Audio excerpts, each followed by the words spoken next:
Good morning. Today we're going to finish the book of Second Chronicles, 3 chapters there, and then we'll look at the first 2 chapters of Ezra. And Ezra and Nehemiah, the following book, are both most likely written by the same historian as wrote First and Second Chronicles. And First and Second Chronicles closely follows First and Second Kings in an awful lot of what is there. It's expanded a little bit. And then Ezra kind of comes in a little bit after Chronicles ends. Anyway, in Second Chronicles chapter 34, Josiah was 8 years old, it says, when he became king and reigned 31 years. He was the last faithful king, faithful to God, king of Judah. And he reigned very favorably. They found the books of the law. We read that back in 2 Kings, and they, and as the law, the book of the law of Moses was read, Josiah and the priests and everyone were just astounded, at what had been lost, of the laws, of the practices, and, of the Passover. And they celebrated Passover. And King Josiah provided, the lambs for the families and the sacrifices, but they observed Passover under King Josiah.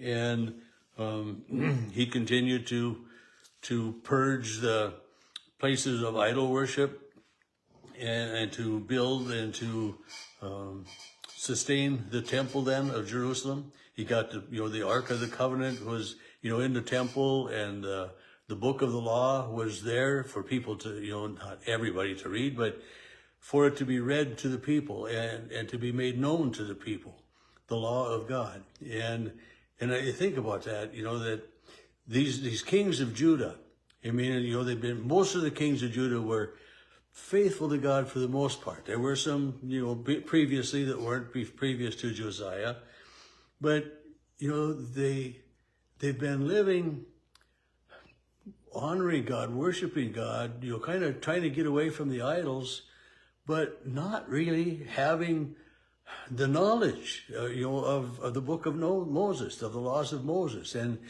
the books of Moses, the Pentateuch, those first 5 books, Genesis, Exodus, Leviticus, Numbers, and Deuteronomy, these are the, the histories of creation, the histories of the Jewish people, and their captivity in Egypt, and God setting them free. And so in many ways, these Israelites had forgotten, lost a lot of that history. And, the telling of it over the years with the kings that weren't faithful to God, it got neglected. And then when a king was faithful to God, they didn't always know that, hey, there's something more we should be following. So here we find under Josiah, the last faithful king, that they find the book of the law of Moses. They read it, and, and it's just, a light bulb goes off. No wonder we have not been in favor with God. We haven't been doing what God would have us. And there's a lot of people in our world today that could use that light bulb moment too. We know that, don't we? To know who God is, and to know the laws of God, and to live according to the laws of God. And, it's in some ways it's really hard to live according to the laws of God. Because we sin. But we know what we should and shouldn't do. And the laws of God point us to an ordered society for all of those things. Anyway, in chapter 35, they keep the Passover to the Lord, and they do the burnt offerings, and everything was done, in chapter 35, according to the book of the law, the remember, and this is the Passover. It is remembering God's favor for his people Israel. After they'd celebrated and kept the Passover, King Jehoiah, it says, had set the temple in order.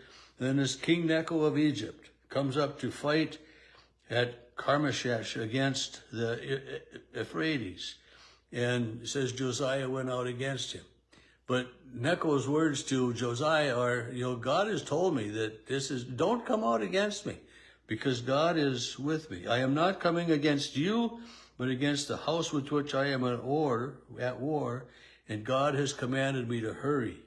So cease opposing God who is with me.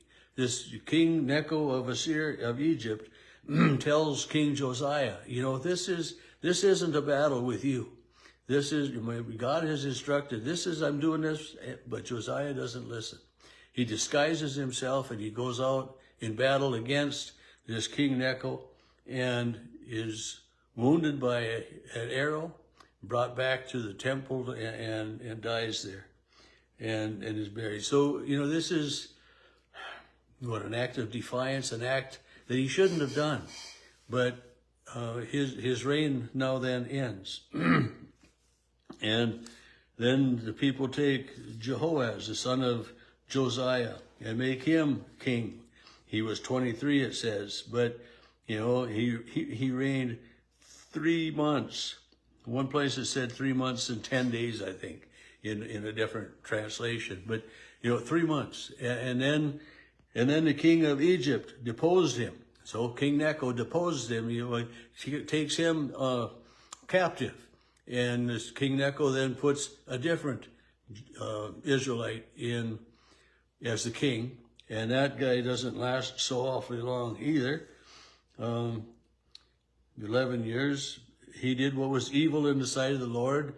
So King Nebuchadnezzar comes, and of Babylon. And so, we had the fall of Israel. The northern king happened quite some time ago. And now, we're coming after the last faithful king, Josiah. We have these last kings who do evil in the sight of the Lord. And we find that Judah is captured, destroyed, conquered. And the people are carried off into exile to Babylon. And it says, verse 19 of chapter 36, they burned the house of God, broke down the wall of Jerusalem, burned all of its palaces, destroyed its precious vessels. He took into Babylon all who had escaped. And so Judah, the kingdom, of God, has been destroyed. The temple is destroyed, and think of the devastation that the people, because they'd had these last 3-4 kings were unfaithful. And, it's done. Heartbroken, displaced. And I think about that for so many in our world today, especially like in Ukraine and in Israel and these war-torn areas of the world. The lives are totally turned around. They just totally disrupted. And I can't imagine how you have hope for the future in that. But as the chronicler, the person that writes this, ends these books of 1st and 2nd Chronicles, there's hope. Verse 22, in the first year, King Cyrus, in fulfillment of the word of the Lord, this foreign king, spoken by Jeremiah, the Lord stirred up the spirit of King Cyrus, so he sent out. So here the Lord is working through this foreign king. We have the name prophet Jeremiah mentioned. And, we're going to read a lot more about Jeremiah and Isaiah and these other prophets when we get into those books. But, a brief mention here, just as we had a brief mention of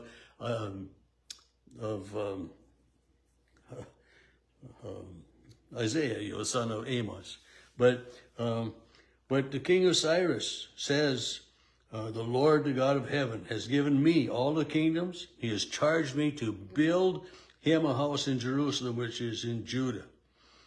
Whoever is among you of his people, may the Lord God be with him. Let him go. So this king of King Cyrus of Persia tells the Israelites, your Lord God, the Lord God, the God of the Israelites, has commanded me to tell you to go back to Judah, go back to Jerusalem and rebuild your city, rebuild your temple. And this is where the book of Ezra begins. Is those same verses, are the beginning of Ezra. and basically that way. But so Ezra gathers, he doesn't gather, he gives the descendants of the Israelites, the Jews, permission to go back and rebuild the temple, or to begin to rebuild Jerusalem and the temple. You know, and it's in verse 7, King Cyrus himself brought out all of the vessels of the house of the Lord that Nebuchadnezzar had carried away from Jerusalem and had placed in the house of his gods. And the king of Persia released all of them into the hand of Murthadath, the treasurer, who, you know, so he returned much of it, and, you know, and it's, you know, the gold bowls, 30, silver bowls, 410, and, you know, over 5,000 some pieces of gold and silver and parts of Jewish historical worship were returned. Chapter 2 lists a lot of the names of the people that go back, the families, and it even includes some families that couldn't prove their Jewish heritage, but they go back. Yeah, and so we have the promise, the hope, the fulfillment that God continues to be with his people as we begin the book of Ezra.